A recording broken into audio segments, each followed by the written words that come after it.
Muy bien, muy buenos días, digo, buenas noches. Eh, Qué bueno poder reunirnos una noche más para poder eh, dialogar un poquito acerca de las ideas de Barth. Así que bienvenidos, pueden activar su cámara, sería bueno, y eh, estar pendientes del diálogo de esta noche para poder establecer algunas preguntas que ustedes quieran hacer. La dinámica para esta noche va a cambiar un poco. Vamos a tener un tiempo de preguntas justo en medio de la exposición. Entonces, en esta ocasión, Shenry va a comenzar con dos conceptos claves en la lectura de esta semana. Y luego de la participación de Shenry, pues tendremos un tiempo abierto para preguntas o algún comentario que quieran hacer. Y luego, pues voy a retomar yo los otros dos conceptos que corresponden para la lectura de esta semana. Esperamos que hayan hecho la lectura en sus casas para, pues, tener un poquito más de conocimiento o dominio del contenido del libro para poder dialogar. De lo contrario, también los invitamos a poder hacer sus preguntas, las pueden dejar en el chat o pueden activar su micrófono y pedir el tiempo. Así que bienvenidos una vez más a las lecturas con Shenry y con mi persona. Vamos a comenzar y le damos el tiempo a Shenry ahora.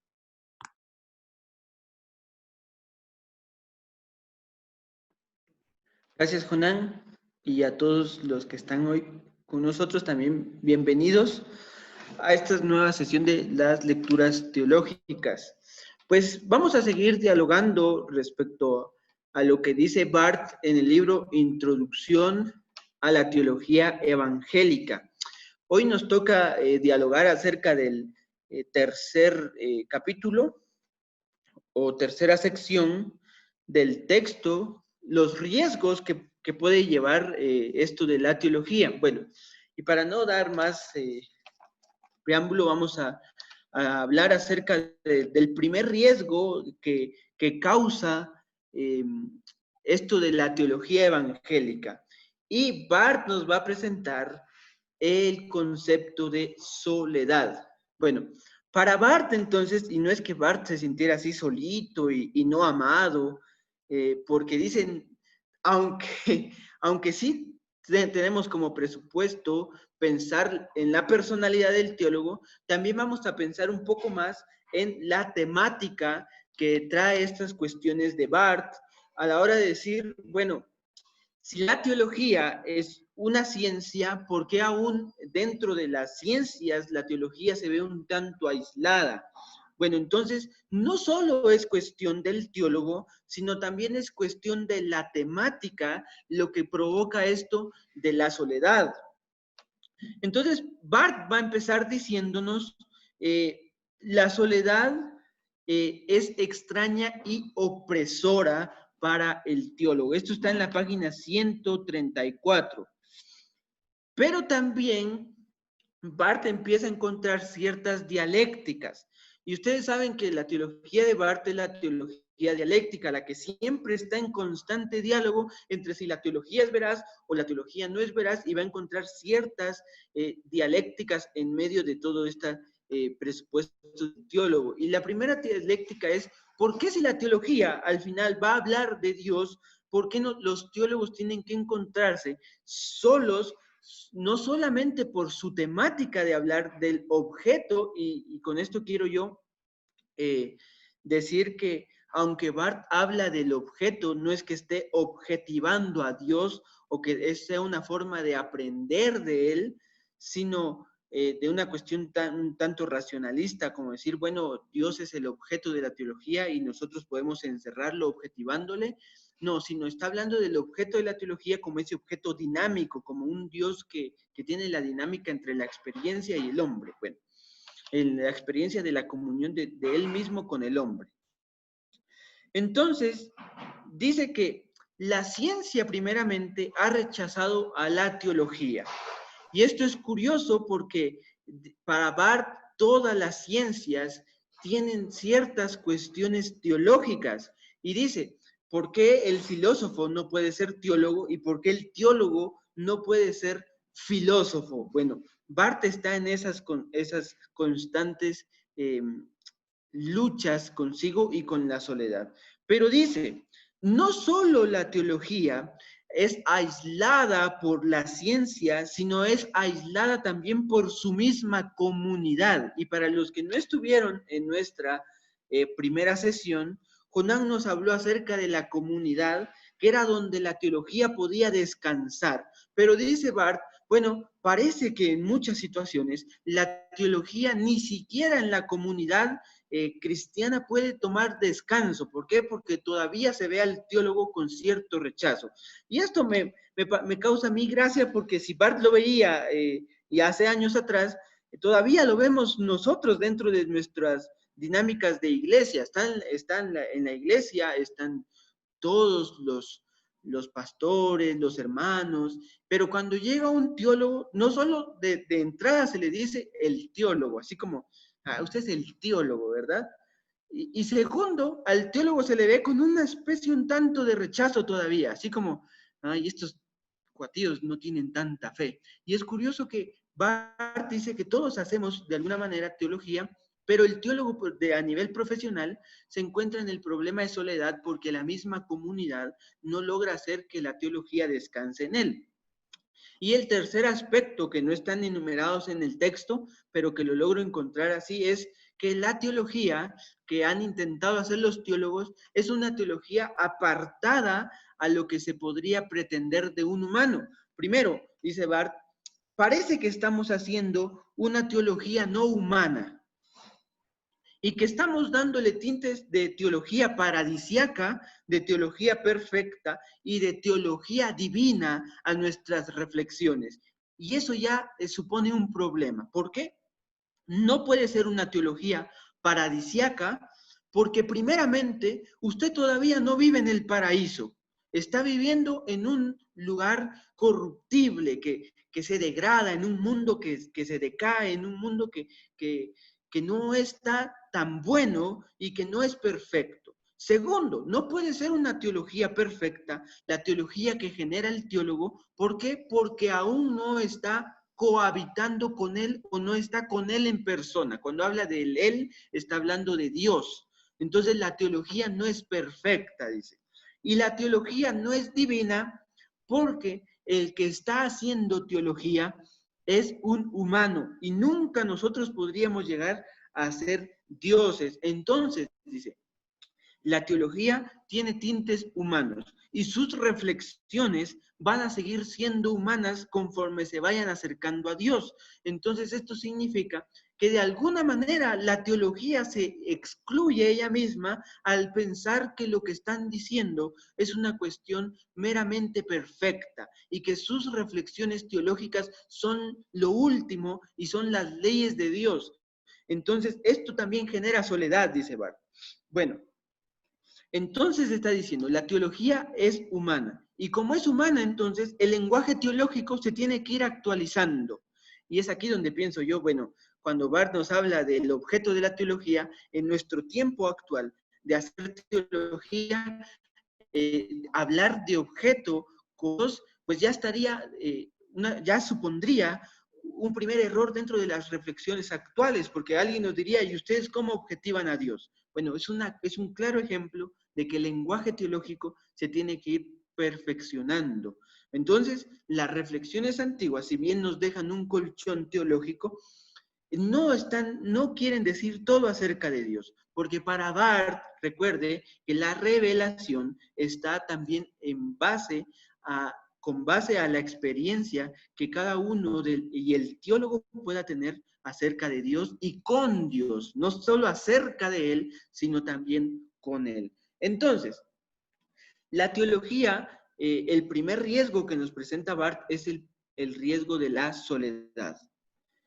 Y la soledad, pensar que Barth no se casó, que Barth no tenía quien lo amara, sino de la soledad de pensar que la ciencia teológica es apartada dentro de las otras ciencias. Y que la misma comunidad de fe ha tenido cierto rechazo al conocimiento teológico. Bueno, dice Barth, al final hay algo que el teólogo puede darse cuenta. Número uno, que no está solo. Siempre va a tener gente que quiera ir reflexionando de acuerdo a la fe. Y esto nos retoma, para los que no estuvieron en la sesión de hace 8 días, las cuestiones de fe, que para Barth la fe no es el acercamiento que yo quiera tener de Dios, sino es el conocimiento que tenga de Él. Si se recuerdan que venía del verbo pistis, que de ahí sacan la epistemología y que tiene que ver con el conocimiento, bueno, Barth dice, siempre va a haber gente que tenga fe, que quiera acercarse y conocer a Él. Y que la teología, al final, sigue siendo parte de esa comunidad de reflexión que va a tener cierto descanso y que aunque tenga cierto rechazo, esto no es tan duro como el segundo aspecto que se viene. Y el segundo aspecto que viene dentro de los riesgos, dice Barth, este es más grave que el anterior, porque la soledad, al final, el teólogo la puede soportar. El teólogo puede vivir pensando que hace teología y que su temática tal vez no sea tan aceptada, y tal vez sí pueda ser aceptada en otros lugares, pero lo peor, dice, o peor que la soledad, es la duda. Y aquí Barth nos va a presentar dos tipos de duda. A una le puse yo, porque Barth no le pone nombres, yo le puse la duda natural. Todo teólogo, dice Barth, es propenso a preguntarse si en realidad lo que está haciendo está bien, si está encontrando a ese ser y si la teología que hace de alguna forma es buena. Bueno, a esta es una duda natural. A la duda natural va a decir, duda natural hemos tenido todos. Y dice, en la Edad Media ya existía un tipo de duda natural.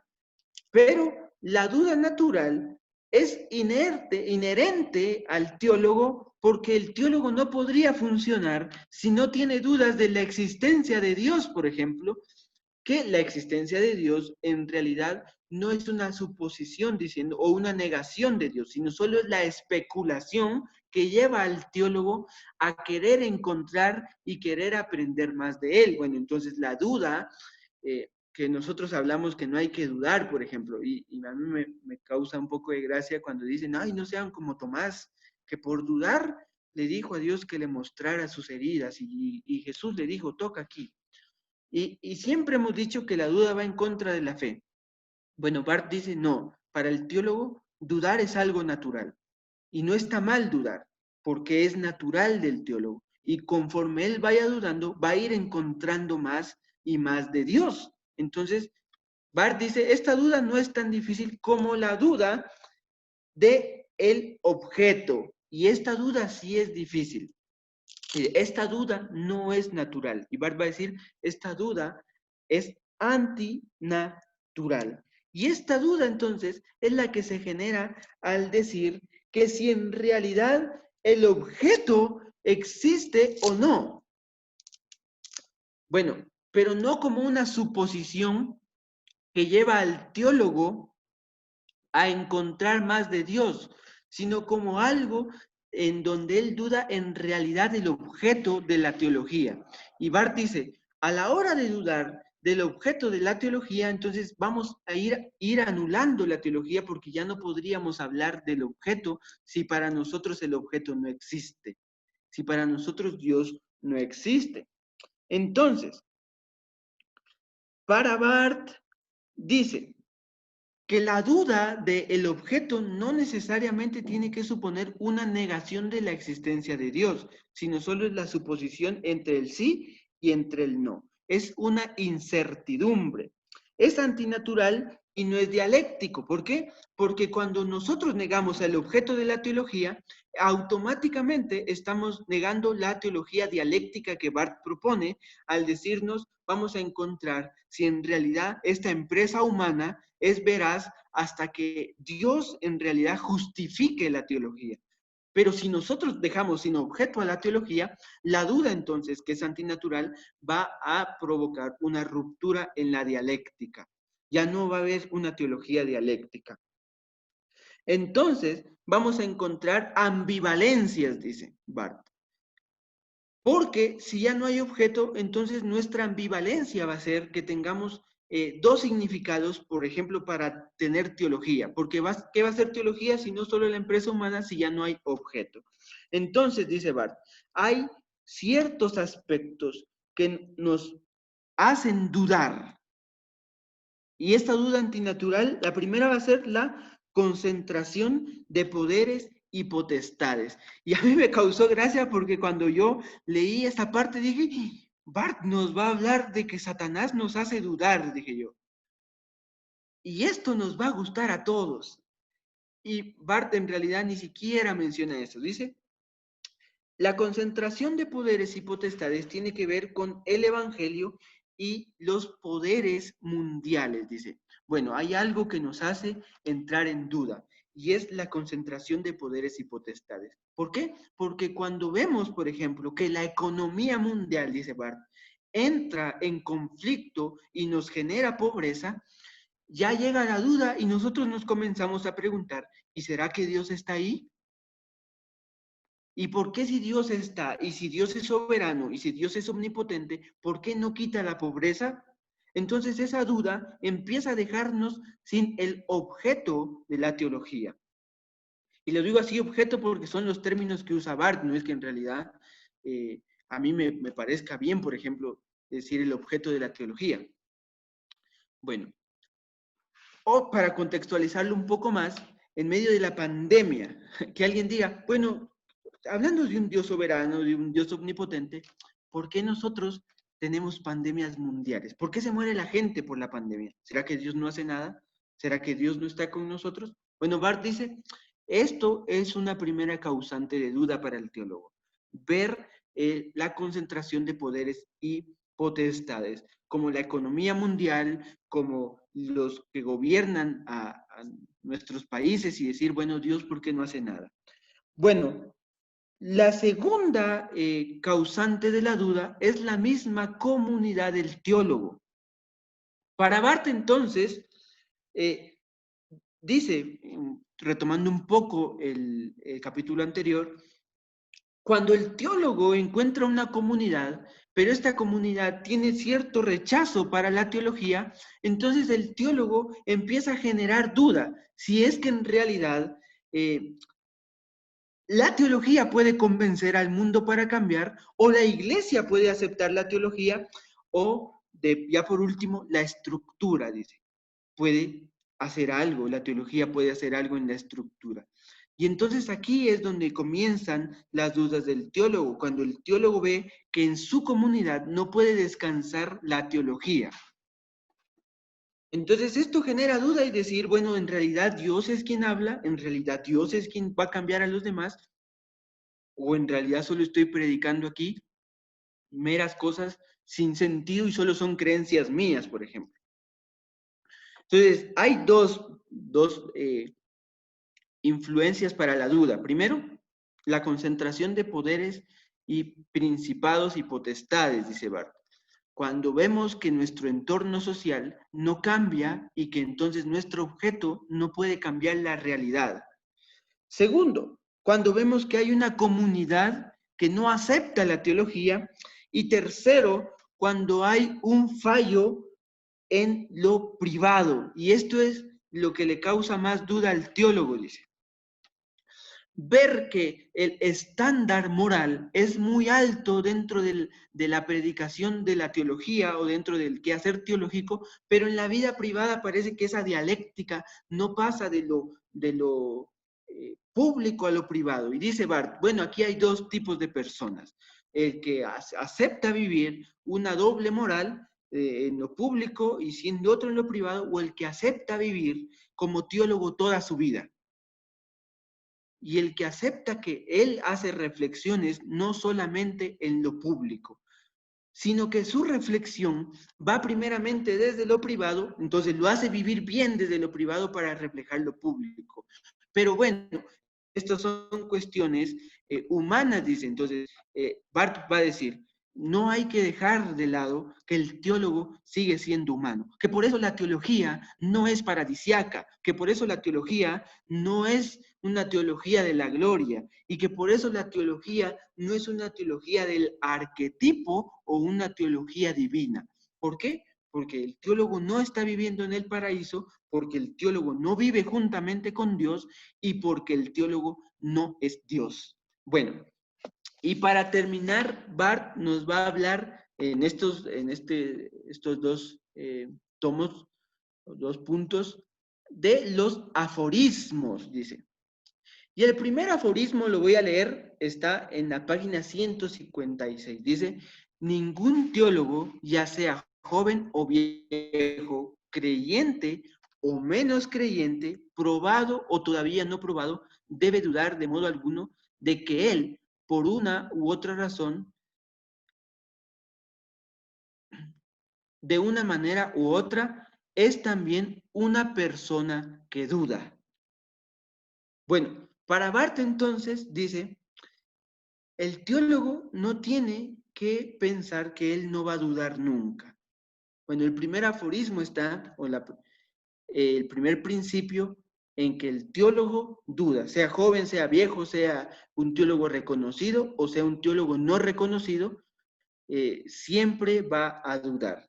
Sigue ese primer aforismo diciendo, por otra parte, el teólogo podría dudar, aunque tal cosa no sería ciertamente buena, de que también él sea un pobre pecador, que en el mejor de los casos ha sido salvado como un tronco de leña que se ha librado de ser quemado. Bueno, para decirnos también de alguna forma, el teólogo no tiene que tener ningún tipo de superioridad sobre los demás, pues al final lo compararemos como un tronco que a puras penas y se salvó de ser quemado. Bueno, algunos troncos un poco más gorditos que otros, pero se salvaron de ser quemados.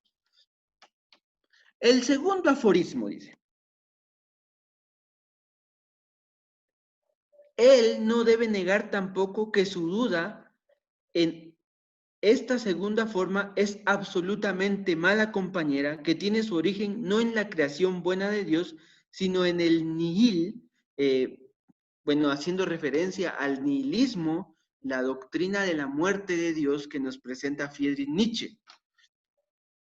Entonces, para los que no se relacionan con eso, sería bueno que pudieran leer a Nietzsche en Así habló Zaratustra. Y para ponernos un poco en contexto, Nietzsche dijo, el único cristiano murió en la cruz del Calvario y fue Jesús. Entonces, Nietzsche propone, para nosotros los occidentales o para los que vivimos ahora, Dios tiene que morir. Es más, Dios ha muerto, dice Nietzsche. Esto es el nihilismo. Entonces, para Karl Barth, esta segunda duda, que es la duda del objeto, tiene más que ver con una no creación de Dios, sino con una cuestión no natural del hombre que va adoptando conforme va estudiando un poco más de estas cuestiones un poco más modernas en el tiempo de Barth, que hablaban de la muerte de Dios. Dice, en el poder de la destrucción de su origen. La segunda parte del segundo aforismo de la página 156 dice, allá donde no solo los zorros y las liebres, sino también los malos, diversos demonios se dicen unos a otros, buenas noches. No hay justificación para la duda misma. Me encantaría, por cierto, que alguien le dijera esto en privado a Paul Tillich, que tal vez vamos a leerlo más adelante, pero aquí Barth ya está, digamos, de alguna manera contradiciendo a las cuestiones teológicas de Tillich, que vamos a poder tal vez leer en nuestras próximas lecturas teológicas, o tal vez no, y tal vez los invito a hacer unas lecturas teológicas random en su casa. Por eso nadie debe considerarse a sí mismo, a causa de su duda, como especialmente sincero, profundo, delicado y elegante. Nadie debe flirtear su incredulidad o con su duda. El teólogo debe tan solo avergonzarse sinceramente de ella. Bueno, cuando el teólogo encuentra estas dudas, la segunda duda, que es la duda antinatural para Barth, es mala. y como es mala, bueno, al final no es parte de él, no es esa duda que lo lleva a conocer más de Dios, sino a negarlo incluso, bueno, ese teólogo tendría que sentir vergüenza, dice. Ese es un riesgo de la teología. Y el tercer aforismo dice, pero ante su duda, aunque sea la duda más radical, el teólogo no debe desesperarse. La duda tiene ciertamente su tiempo y su lugar.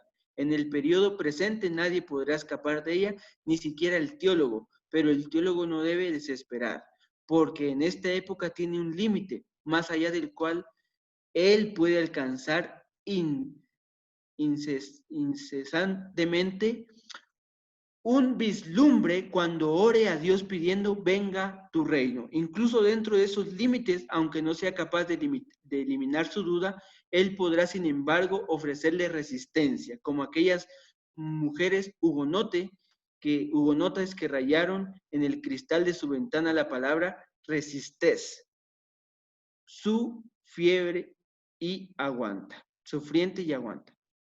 Bueno, Barth dice, la duda al final puede ser resistida. Si el teólogo tiene dudas, pues cálmese, busque a Dios que en medio de la experiencia esa duda va a irse eliminando. Y nos trae aquí una referencia histórica que nos dice, bueno, así como aquellas mujeres hugonotes que murieron por predicar una cuestión un tanto pre-reformada, que recuerdan ustedes que es una masacre francesa que se dio y que ellas pusieron, bueno, vamos a sufrir y vamos a aguantar, pero creemos que al final Dios va a estar con nosotros. Y para terminar, lo dije ya de último, Barth en el capítulo, en el capítulo 3, y como metiéndonos a esta, entre la duda y los puntos anteriores, dice, el problema de la soledad y la duda es porque el teólogo también tiene que entender que lo que él hace también son cuestiones éticas. La teología va más allá de la exégesis y la historicidad del cristianismo y tiene que ver también con cuestiones éticas. El teólogo está solo, pero también su ética tiene que seguir deslumbrando. Tiene dudas, pero no por tener dudas va a dejar de vivir éticamente responsable a lo que dice con lo que hace. Hasta acá, si leyeron y tienen alguna duda de la lectura, pues pueden abrir su micrófono, decirnos, y si tienen alguna duda de la exposición también, y si no leyeron y tienen dudas de lo que se dijo, pues también pueden hacerlo, y si, ya saben, para ir conversando en este tiempo antes de que le demos el tiempo a... Tal vez en lo que alguien se anima, me gustaría que de una manera muy práctica o muy resumida puedas establecer la idea central de la soledad. Creo que la duda no está tan complicada de entender, pero me parece que la soledad podría ser un concepto que podrías como esclarecer tal vez en, qué sé yo, en una o dos frases específicas. Sí, muy bien, Jonás. Bueno, la tesis central de ese capítulo es que el teólogo pasa soledad no solo por sus problemas personales, sino también por su temática. Bueno, y aquí lo va a dividir Barth en dos. Número uno, porque enfrente a la ciencia, la teología ha sido excluida porque habla de Dios. Y segundo, frente a las personas. ¿Por qué? Porque muchas veces el teólogo se enfrenta a sus reflexiones sin tener una comunidad que lo arrope. Entonces, no está hablando de cuestiones como, los teólogos nunca van a ser amados o los teólogos van a ser solteros hasta los 60, sino son cuestiones más de dónde recae la teología. Bueno, Barth dice, no puede recaer en la ciencia porque la ciencia nos ha excluido a los teólogos y tampoco al parecer pues, está teniendo lugar donde reposar la teología, porque la comunidad de fe se ha volcado por otras cuestiones que se están alejando a la teología, por prácticas que se alejan a la teología. Entonces, de alguna manera el teólogo tiene que encontrar personas que en realidad tengan fe, dice Barth, entendiendo el concepto de fe para Barth como la búsqueda del conocimiento de Dios. Ok, me parece bien. ¿Alguien de los asistentes quiere tener algún tiempo de participación? Creo que puede hacerlo. O activar su cámara y poder dialogar. En esta dinámica de la soledad, de la duda, qué lugar tiene la duda, digamos, en esta labor teológica, por ejemplo, que se realiza, ¿verdad? Aquí vemos que Julio Ruano hace una pregunta y dice así: desde la perspectiva de Barth, ¿hasta qué punto se puede dudar la cuestión del objeto de la teología? ¿Hay algún límite? Bueno, sí, Barth nos habla de ciertas limitantes. Número uno, que la duda va a ser buena para el teólogo a medida que esta duda lo haga querer encontrar más al objeto de la teología y no negarlo, porque cuando se intenta usar la duda como un argumento de negación, entonces ahí ya la duda pasa de ser natural a ser antinatural y deja de ser dialéctica. ¿Por qué? Porque está anulando el diálogo entre lo que el teólogo piensa y lo que Dios puede ir siguiendo revelándose a él. Entonces ya ahí ya hay una limitante. Segundo, cuando la duda pasa de ser una especulación entre el sí y el no a ser una rotunda afirmación de un no, porque eso ya deja al teólogo sin objeto y a la teología como ambivalente, porque entonces si no hay teología, si hay teología sin Dios, ¿de qué va a seguir hablando el teólogo? ¿Y de qué va a seguir viviendo el teólogo? Y entonces, ¿qué sentido tiene la palabra? A mí, digamos, yo tal vez como para responderle a Julio, digamos, el limitante es ese, cuando la teología deja de ser cuando la duda deja de ser un motor para encontrar más a Dios. Y para proponerle algo a los que nos están viendo, cuando Barth habla de la soledad, por ejemplo, y dice, bueno, al final el teólogo está solo y puede llegar a sentirse solo en sus reflexiones. Eh, yo pensaba que el pentecostal no está muy, no sé, no se le haría familiar pensar que está solo, por ejemplo, con cuestiones del Espíritu Santo, porque el pentecostal le da mucho realce a que el Espíritu Santo es el compañero ideal para nosotros, porque es Dios mismo. Entonces, desde ahí yo pensaba, bueno, ¿qué sentido tendrá el testimonio del Espíritu dentro de estos conceptos de soledad que tiene Barth para nosotros?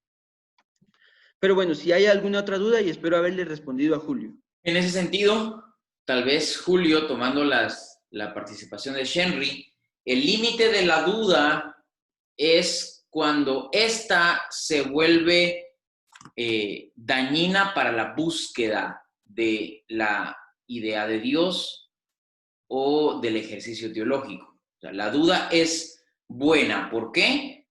Es buena en la medida que me motiva a mí a conocer. El límite es cuando la duda, en vez de invitarme a conocer, niega la posibilidad del conocer, ¿verdad?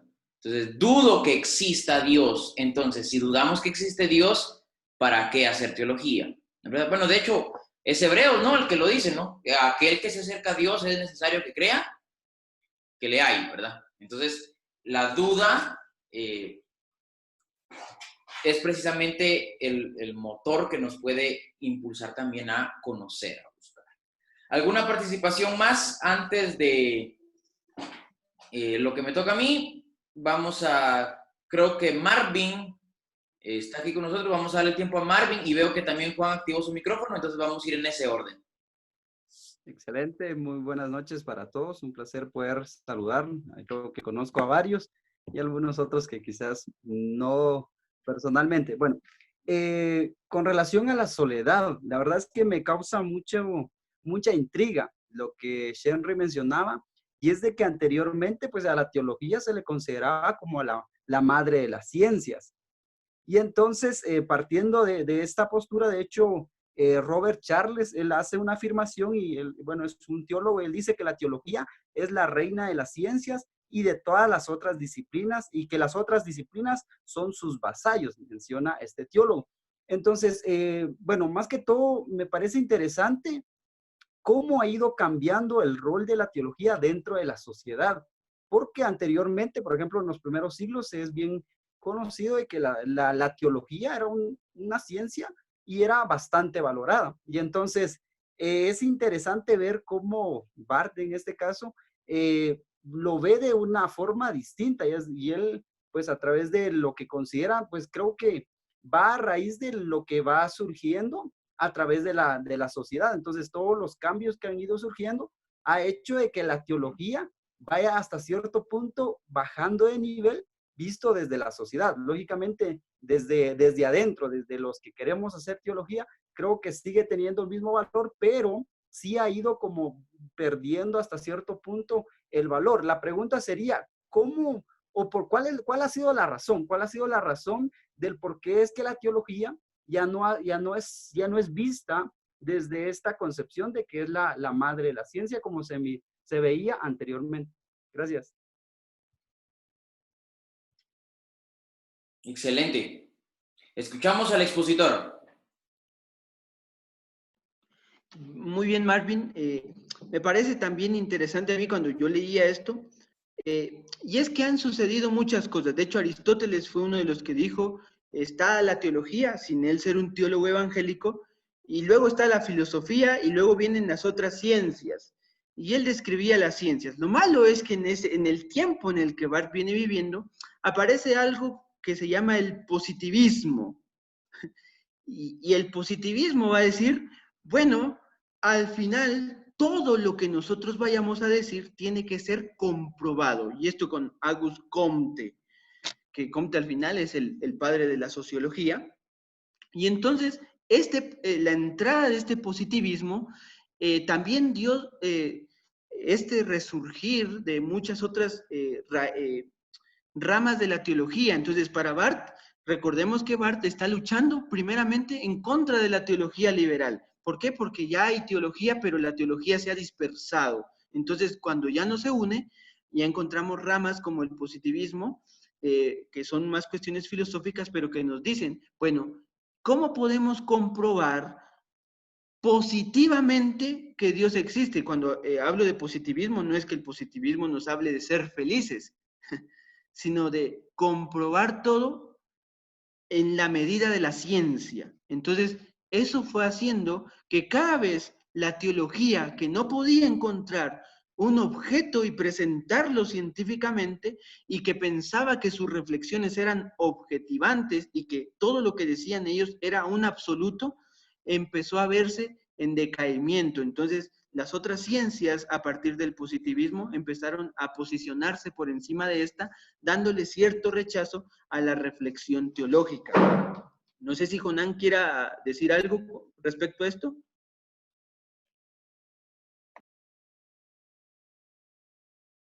Ya.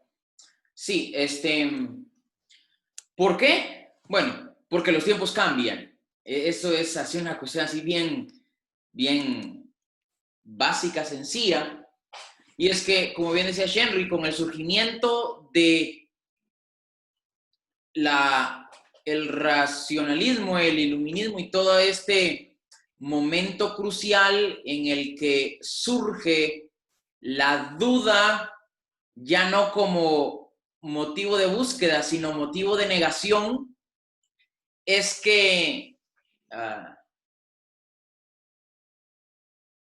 se le exige a la teología entrar a categorías a las cuales me parece a mí que no está pensada para eso, ¿verdad? Lo que decía Henry, el positivismo es todo pasa por la razón, y si es comprobable se razona, y si se razona, por lo tanto, es comprobable, ¿verdad? Entonces, en ese sentido, y recordemos todos que Barth está pensando la teología justo en este contexto de iluminismo, ¿no? De razón, de reinterpretar la teología para que ésta siga siendo válida. Entonces, se da cuenta que, bueno, si se me ocurre, ¿no? 1000 años atrás, la teología era considerada la madre de las ciencias, bueno, ahora ya no. Y ahora está en un momento de soledad. Y bueno, todo el espectro ahí, ¿verdad? Entonces, más o menos por ahí, ¿verdad? La teología va perdiendo precisamente por el momento histórico en el que está. Y a raíz de ese momento histórico es que Barth propone una reinterpretación para que la teología siga siendo pertinente. Muy bien, escuchamos a Esquivel entonces. Gracias, Jonán. Gusto saludarles a todos. Voy a ser breve esta vez porque falta la mitad del capítulo. Quiero hacer un comentario en relación a la soledad. Dos aspectos que quisiera resaltar de ese capítulo es que al final del capítulo de la soledad, Barth menciona el elemento que está relacionado a la teología, que es la cuestión ética y práctica. Y justamente, como vos decías, en este momento histórico en el que estamos, la teología se ve un poco solitaria, porque el teólogo o el que expone su discurso teológico, en algunas ocasiones ese discurso teológico está muy desconectado con la cuestión ética y con la cuestión práctica, ¿verdad? Como que no hay coherencia en esa parte. Y creo yo que puede ser uno de los puntos que deje a la teología un poco así como solita, inclusive dentro de la misma comunidad de fe, ¿verdad? Y el otro elemento que puede salir a flote allí es que como la teología, por el objeto que estudia, nos va a demandar a nosotros un alto estilo de vida ético y una práctica correcta, y considera la comunidad de fe que no está como, valga la redundancia, como a la altura para poder vivir como la teología lo exige, entonces así como están al margen del asunto. Ese es un elemento. El otro es que menciona también en ese capítulo el aspecto de la fe, que el rollo de la teología siempre va a tener como una base fundamental a Dios y es un acto también de fe. Entonces, en este tiempo en el que vivimos, como la cultura es muy relativista, ¿no? Es muy relativista, entonces cree en unas cosas unos, otros dudan de otras. Entonces eso de la fe, como que hay cosas sobrenaturales que no muy, entonces la van dejando un poco relegada. Eso no significa que no sea importante y que no tenga impacto la teología, porque es muy importante. El tiempo es corto para ahondar, pero respecto a lo de la duda, a mí me llama mucho la atención porque el aspecto de dudar, sinceramente, una duda que nos invite a encontrar o a descubrir, creo yo que sería magnífica. De hecho, si algunos de ustedes han leído a Alfonso Ropero, un filósofo cristiano, él dice que dudar es un virtuosísimo acto de prudencia, lo llama él, porque si el fanático dice dudara, la verdad y la razón habrían conseguido una gran victoria. Hablando de la duda natural, que decía Henry, ¿verdad? Que esa duda, si nosotros dudáramos de nuestra propia duda, entonces estaríamos como muy cerca de poder descubrir muchas cosas, descubrir la verdad. Es interesante ese punto allí relacionado a la duda, pero solamente es mi comentario porque aún falta mucho. Muy bien, Juan, gracias por tu participación. Ok, vamos a averiguar si podemos avanzar. Yo voy a tomarme un par de minutos porque no queremos sobrepasarnos de la hora y la exposición y el diálogo han estado muy buenos.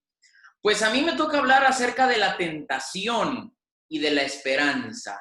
Y dice Barth al principio de este capítulo 12, digamos, en la página 159, que hablar de la soledad y la duda se quedaría corto, o más bien se puede interpretar como una cosa infantil a la par del concepto que él va a desarrollar después. ¿Y cuál es el concepto?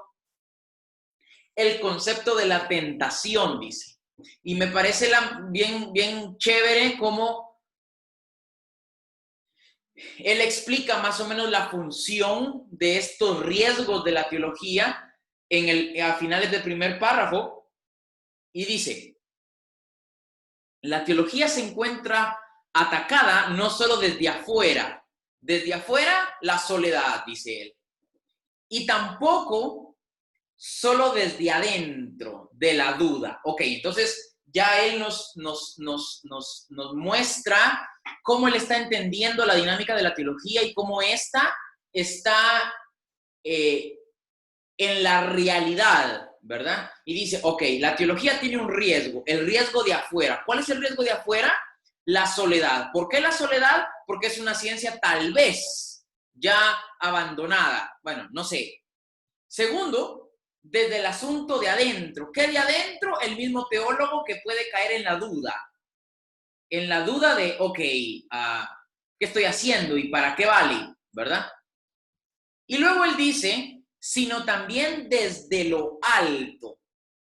¿Y desde lo alto qué es? La tentación. Y me parece bien curioso cómo él, a manera de predicador, va hilando el pensamiento para hablarnos acerca de Dios y cómo Dios en realidad puede hacer silencio, dice Barth, como una manera de confrontamiento al teólogo. Y él hace una pequeña reinterpretación, me parece a mí, del texto de Salmos, pero también de un profeta. Creo que tengo problemas, pierdo a veces las páginas. Pero dice la página 163 en el segundo párrafo al final. Dice, una cosa habrá que decir acerca de la obra y de la palabra del teólogo. Si tú escondes tu rostro, ellos se estremecen. Si tú retiras tu aliento, ellos expiran y vuelven al polvo. Dios no sería Dios si no fuera libre para comportarse de esta manera con ellos, dejando que la muerte sea también el salario de su pecado. Y no sucede nada horrendo cuando Él hace uso de esta libertad en relación con los hombres. ¿Qué dice Barth al abordar esta dinámica de la tentación? Y dice, de Dios, bueno, el teólogo en esta dinámica de hacer teología se enfrenta a una cosa que le recuerda que es finito y que tiene límites. ¿Qué cosa? El silencio. El tema de la ausencia de Dios. El tema de que, ok, Dios no está para certificar la teología. Él está para certificar su palabra. ¿Por qué? Porque al final, dice Barth, la teología es la empresa humana, ¿verdad? Y luego, me parece a mí bien curioso, bueno, un poquito antes, y aquí está. Él comienza a tomar él comienza a hilar una manera como profética de hacer un poquito de burla y de confrontación en esta dinámica de la teología y de los teólogos frente a Dios. Y él comienza a decir algo como lo que voy a leer ahora.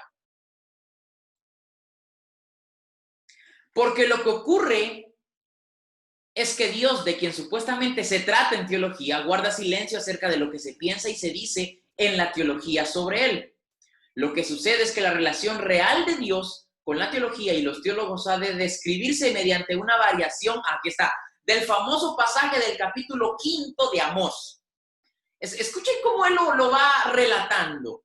Su narrativa es bien chévere. Y dice, aborrezco y abomino vuestras lecciones y seminarios, vuestros sermones, conferencias y estudios bíblicos, y no me complazco en vuestros diálogos, reuniones y convenciones, porque cuando desplegáis en ellas vuestros conocimientos hermenéuticos, dogmáticos, éticos y pastorales, unos ante otros y en presencia mía, no encuentro ningún agrado en vuestras ofrendas y no fijo mi mirada en vuestros corderos engordados. Quitad de mí el parloteo y griterío que vosotros viejos armáis con vuestros luminosos libros y vosotros jóvenes con vuestras disertaciones. No escucharé las melodías de las recensiones que componéis en vuestras revistas teológicas y en vuestras circulares mensuales y trimestrales. Es terrible, dice, cuando Dios guarda silencio y cuando habla precisamente con su silencio.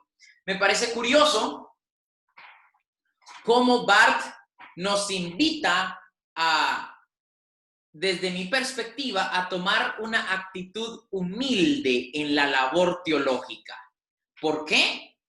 Dice, porque nos estamos dedicando a precisamente reflexionar la palabra de Dios, ¿verdad? Entonces, en ese sentido, dice Barth, la tentación en teología tiene que ver con vernos más de lo que en realidad somos. ¿Y qué somos? Somos finitos ante un Dios que es más. Y corremos la tentación de sentirnos abrumados y ansiosos cuando apelamos a Dios y Dios no responde. ¿Por qué?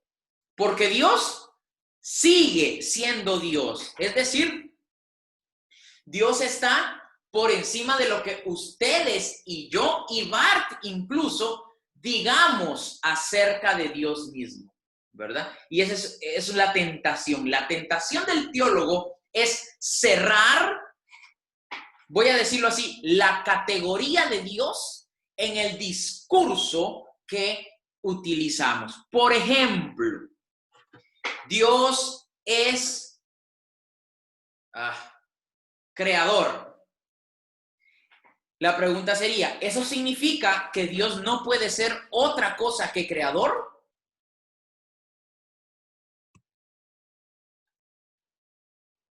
Bueno, Dios es.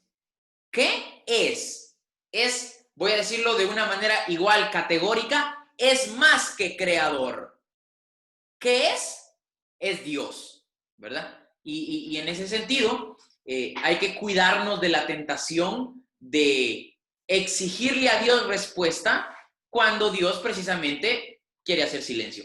En ese sentido, a partir de la página 164, él comienza a explicar este problema de la tentación de la teología. Y básicamente, creo que anda aquí un bichito. Vamos a matarlo. Ya. No, creo que no. Ok. Algunas ideas para explicar la dinámica de la tentación como riesgo de la teología. Y lo primero, en primer lugar, toda la teología aparece como reprensible y por tanto sujeta a la tentación por parte de Dios, porque aunque no pierda nunca de vista el primer mandamiento, difícilmente será capaz de evitar importantes transgresiones del segundo y del tercero de los mandamientos acerca de la adoración de imágenes y de tomar el nombre de Dios en vano. Ok. ¿Qué estamos queriendo decir? Es que pueda que en la historia, y tal vez aquí, Marvin, podemos encontrar otra manera de responder tu pregunta de por qué la teología ahora no es tan como lo era antes, y es porque tal vez la teología pudo haber sucumbido a través de los teólogos, obviamente, en creer que la realidad a la que se enfrenta puede ser reducida al discurso teológico. ¿Qué quiero decir con esto? Es que Dios y el Logos divino muchas veces puede ser encasillado en una sola manera de descripción. Y eso es una tentación a la que podemos caer. Segundo, la obra de la teología aparece como sujeto a juicio porque el desarrollo de todas las clases de vanidad humana se corresponden casi necesariamente con su manera de proceder. En el punto mismo en el que cada uno debiera esforzarse sencillamente por hacerlo todo lo mejor posible, en el que cada uno no debería mirar ni a la derecha ni a la izquierda, en el que incluso sus más refinados y mejores trabajos deberían conturbarle profundamente y hacer que se sintiera sinceramente humilde. En ese mismo punto surge la pregunta: ¿quién es el más grande entre nosotros? Y esta pregunta parece ser al menos tan interesante como la simple y modesta pregunta acerca del tema del que se está tratando. ¿Quién es el más grande? ¿Quién atrae la mayor atención y quién logra que su iglesia acuda al mayor número de personas? Y dice, la misma pregunta que nos podemos hacer de quién es el mejor pastor con una super iglesia con un montón de miembros, es la misma tentación que podemos hacer en teología. ¿Quién es el mejor teólogo? ¿Y quién es el que maneja una mejor reflexión teológica que atrae? ¿Dónde está el mejor seminario? ¿Verdad? ¿Dónde está el mejor maestro? ¿Dónde está el mejor? Y me recuerdo que un día hablaba con una persona y me decía esta persona, yo tengo la tendencia a comparar y a encontrar o a conocer o a identificar lo mejor, lo que es lo más alto. Y muchas veces no lo encuentro. Y a lo que yo aproveché a decirle, si vivieras tu vida sin tanta categoría de esto es lo bueno, esto es lo mejor, esto es lo espectacular, esto es así, esto no es tan bueno, esto es malo, y comenzar a hacer una especie de competencia, podrías vivir tu vida un poquito más relajada, más tranquila, le dije, ¿verdad? No sé si lo recibió con bien o no, pero dice Barth, la tentación en teología es tratar de categorizar y de buscar quién es el mejor, quién es aquel o aquella teología o aquel teólogo que de alguna manera, es mejor que el otro. Y dice Barth, eso lo único que puede hacer es que Dios se encienda en su ira y nos ignore y haga silencio y se aparte de nosotros. ¿Por qué? Porque nosotros estamos tratando de estar más allá del lugar que nos corresponde en esta dinámica y en lo que yo lo digo, en este trabajo o incluso en este privilegio. Entonces él dice, ¿no? Y cita a Felipe de Melanchthon, creo que es, dice, desde luego no fue el único en pensar que en la lista de las aclaraciones y mejoras que él esperaba que se hicieran, había que añadir expresamente la liberación de los efectos de la ravis theologorum, de la furia de los teólogos. Es como que sí, se reúnen a pelear quién tiene el mejor método y quién tiene una idea más clara de Dios, ¿no? Y dice, y en esa dinámica, entonces, honestamente, pues Dios se desentiende, ¿verdad? Y nos abandona y nos deja. En tercer lugar, la teología es reprensible y abierta a la tentación porque por su misma naturaleza es una obra teórica. En la teología, la persona se inclina indudablemente sobre las escrituras para escuchar la voz de los grandes maestros de todos los siglos y para dedicarse al verdadero Dios y al verdadero hombre, con piedad muy seria y con la más plena aplicación de su propia inteligencia. Pero en esta dinámica, dice Barth, es una ciencia teórica. Por ser teórica, no vaya a ser que esté alejada de la realidad, dice Barth. Y luego él, comienza a hablar acerca de lo que puede pasar cuando la teología incluso puede ser instrumentalizada como ideología para poder generar daño, para poder generar problemas sociopolíticos, ¿verdad? Y luego él habla, ¿no? De Hiroshima, de Corea, del Congo y todo lo demás, la desnutrición de la humanidad, el tema de las guerras, cómo la teología puede caer en tentación, ¿no? De esta dinámica un poquito bélica y problemática. Para avanzar, la cuarta tentación o el cuarto problema de la teología, diría él, es ese pasado incontrolable, abierto, que muchas veces ignoramos. Y él dice cosas que cuando yo lo leí hoy me pareció así un poquito confrontativo. Y si ustedes lo tienen ahí, dice en la página 169, numeral 4, primer párrafo, como en medio, dice: no resulta descorazonador ver cómo los más grandes y famosos teólogos como Atanasio, ¿no? Atanasio que escribe el credo atanasiano, que es una cuestión bien profunda que expresa esta dinámica de la Trinidad. Agustín, ustedes conocen a Agustín. ¿Quién es Agustín? El padre de la teología tradicional del pecado, que nosotros los pentecostales hemos abrazado por variedad de años, incluso todo el cristianismo global, tradicional, que ha abrazado. Tomás de Aquino con sus ideas primigenias de la... no primigenias, ¿no?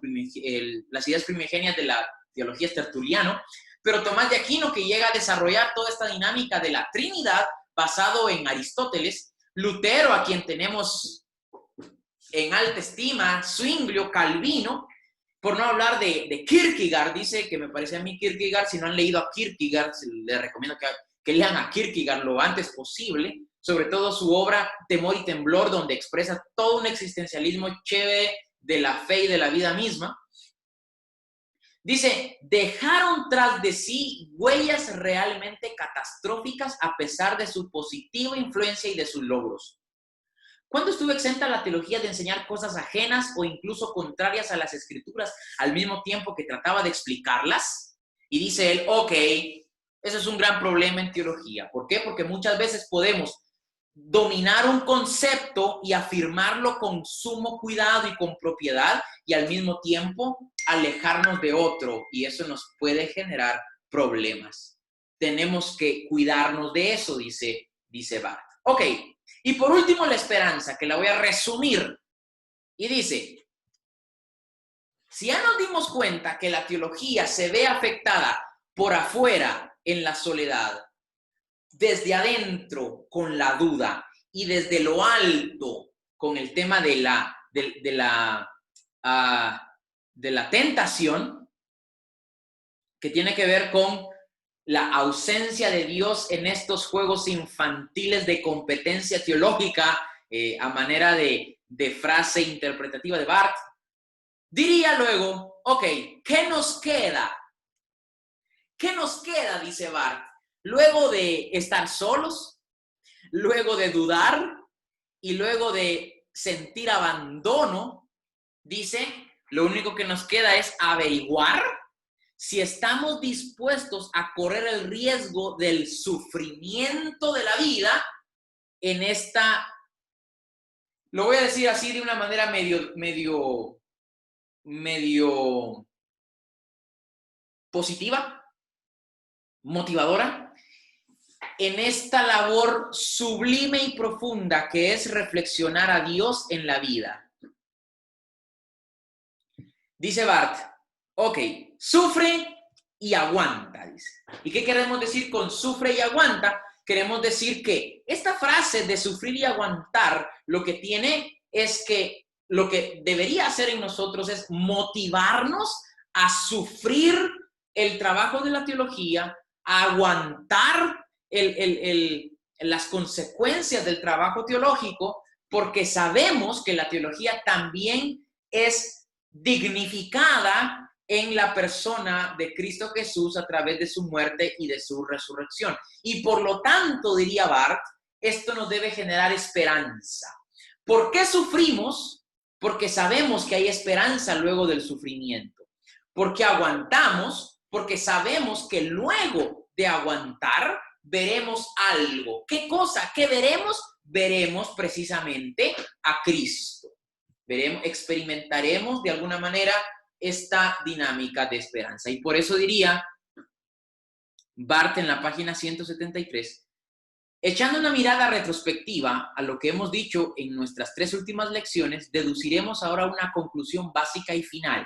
No puede haber teología sin que uno pase por mucha tribulación, pero tampoco puede haberla sin que uno muestre valentía en medio de la tribulación. Tal es el doble significado de sufre y aguanta. Dice, no atenuaremos nuestras tesis primera y última al formular el siguiente enunciado. El peligro y la tribulación de la teología contienen esperanza.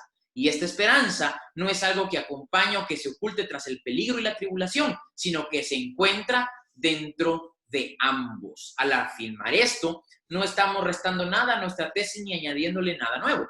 No hacemos más que repetirla en toda su trascendencia. El peligro contiene, a pesar de todo, esperanza. A ella alude, sin duda, el a pesar de todo que se expresa en el Salmo 73, 23. Ok, para terminar, la esperanza.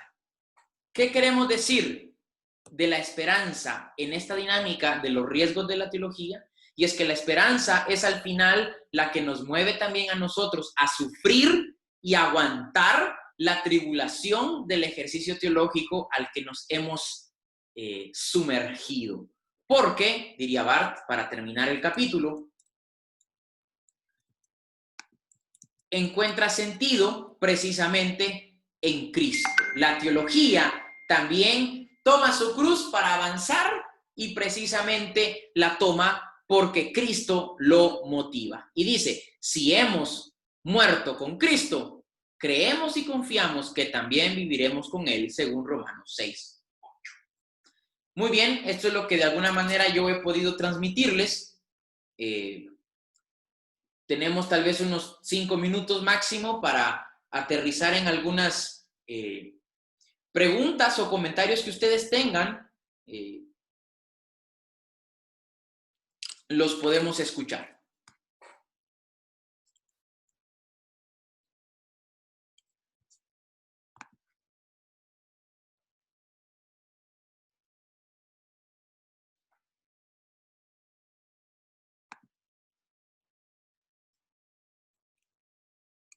Ok, este silencio largo, profundo, puede significar tal vez que o todo está claro o nada lo está.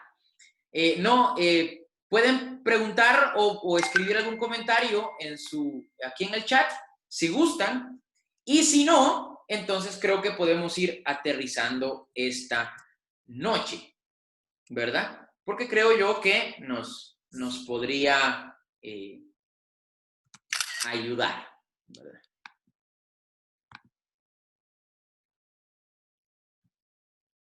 Muy bien, entonces creo que estamos allí.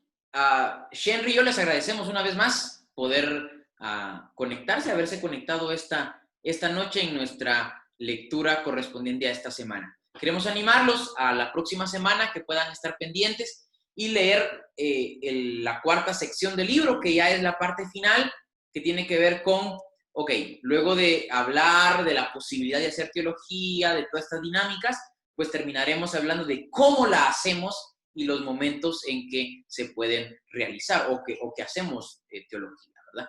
Sherry, ¿algún comentario final? Te escuchamos para ir terminando. Sí, gracias, Jonan.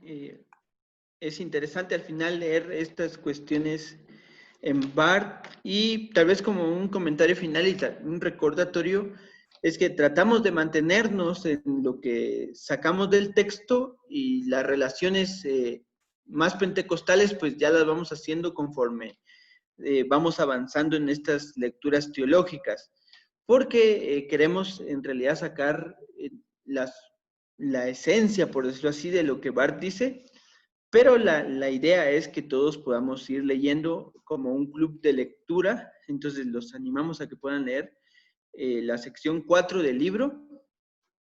Para el domingo, creo que el domingo nos mantendremos lo que es la oración, el estudio, el servicio y el amor. Y gracias por estar con nosotros, que el Señor los bendiga, que pasen una buena noche.